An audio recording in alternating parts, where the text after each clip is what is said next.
wonderful effect of glistening snow because there's snow everywhere. So you are going to go on a sleigh ride, first of all, to find your Christmas tree. So your sleigh is parked outside your cosy log cabin and you're ready to go. And this is a sleigh ride by Martinu. It's a Czech composer who knew a bit about snow.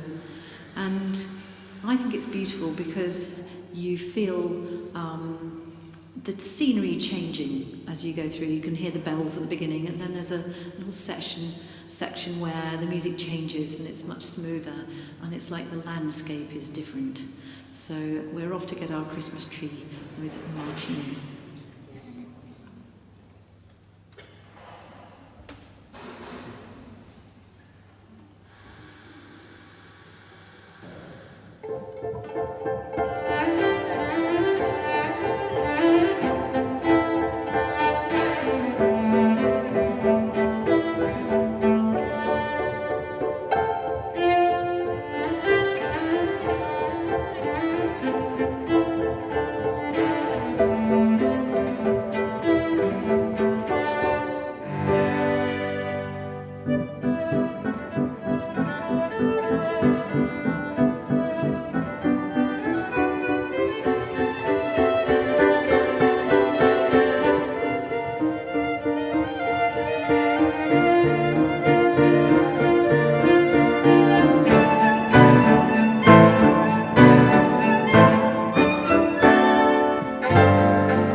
We're now going to play you two pieces about trees. The first is by Sibelius, and it's from his collection of pieces about trees. In fact, we played the silver birch in our September Trees programme, some of you may remember. But this is the spruce. And as we're in the forest going to collect our Christmas tree, we're surrounded by not just the kind of trees that you would actually cut down and take into your home, but some really magnificent, huge trees, not unlike that amazing specimen there, perhaps even bigger, the kind that the Norwegian government might gift to us to put in Trafalgar Square. And then we're going to play for you a waltz from an opera called The Christmas Tree. And this is really, it captures the twinkliness of when we bring a tree into our homes and decorate it and cover it with lights. There's a melody which is repeated many, many times, often in a very nostalgic kind of a mood, and it really makes me think of how important those traditions and rites and rituals that we have as communities or as families that we repeat year after year after year. So here we have The Spruce by Sibelius and Waltz from the Christmas Tree by Rebikoff.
Our next piece, The Snow, is by Elgar, and he wrote it in response to a poem written by his wife Alice. And it's scored, it's for choir, 3-part choir with piano accompaniment and 2 solo violins. This is a sort of rendition of the poem. The Snow. O snow, which sinks so light, brown earth is hid from sight. O soul, be thou as white as snow. O snow, which falls so slow, dear earth quite warm below. O heart, so keep thy glow beneath the snow. And it goes on a bit, and in the music actually, it gets quite impassioned in the middle, so yeah, watch out.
in the poem, The Snow, you probably heard mention of the brown earth under the snow, which reminds us that spring is there, ready to spring again.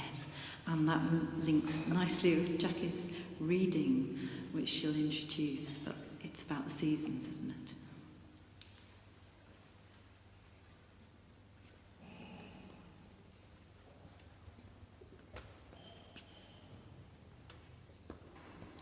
Good afternoon. We have a piece of Shakespeare, William Shakespeare, the song from Love's Labour's Lost. When daisies pied and violets blue, and lady smocks all silver white, and cuckoo buds of yellow hue do paint the meadows with delight, the cuckoo then on every tree mocks married men, for thus sings he, cuckoo, cuckoo, cuckoo, a word of fear, unpleasing to a married ear.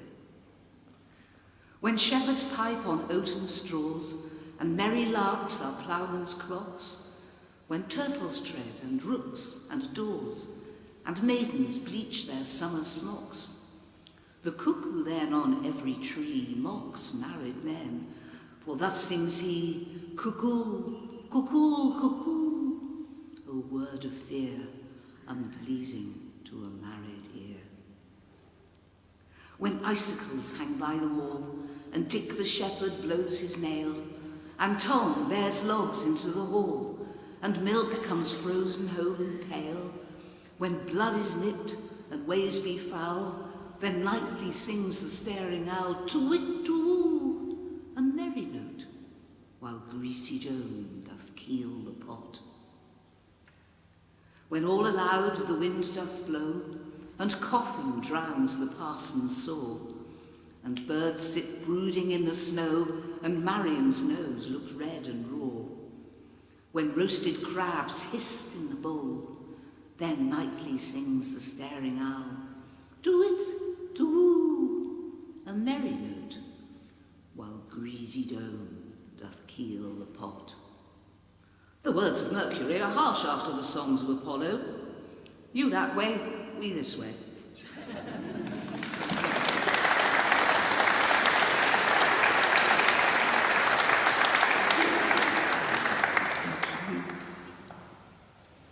So you're in your log cabin, and it's getting pretty cold outside, so you think you'll make a fire.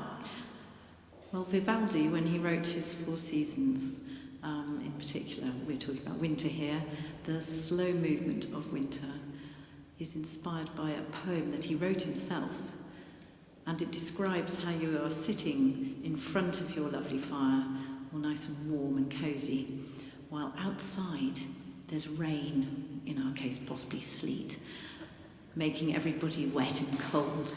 So there's a bit of a Schadenfreude theme there, isn't there? You particularly feel warm because you're inside, but you're looking at those poor souls outside feeling frozen. So we're going to play you the slow movement from Winter, and the pizzicato string notes, actually, some of them on the piano. I never actually realised until I read Vivaldi's poem to actually describe the rain falling.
We now have a pair of dancers to warm us up and keep us warm.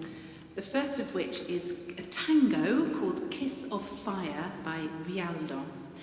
And in this tango, we're having a lovely time dancing with our partner to start with, but then they seem to start going off-piste a little bit. So everybody decides they're going to do their own moves at different times. It's a bit more Morecambe and Wise than it is Come Dancing. Then we're going to play I've Got to My Love to Keep Me Warm by Irving Berlin. And often this is played in quite a kind of leisurely, laid-back way, but we have a slightly more jolly, upbeat version to really keep us warm.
the sun really has gone down and it's dusk.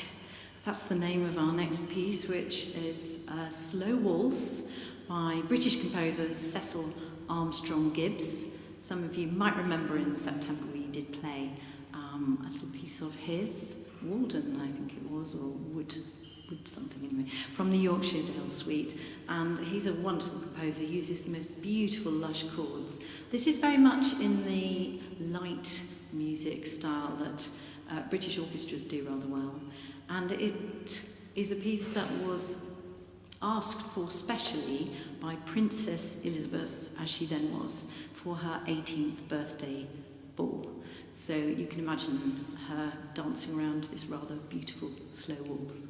Or you could dance yourself, because there's quite a lot of room over there.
Hopefully you're now feeling lulled into a sense of calm. You've had your Ovaltine and you're ready for bed. We're now going to play you two movements from Stravinsky's Firebird Suite. The first of which is a lullaby, which is sung by the Firebird, and it's beautifully calming and mysterious. And then the finale, which is very triumphant and really festive sounding, I think. It really feels like the church bells are ringing on Christmas morning at the end. So we hope you enjoy these movements.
it's quite a tiring piece, we'll all agree.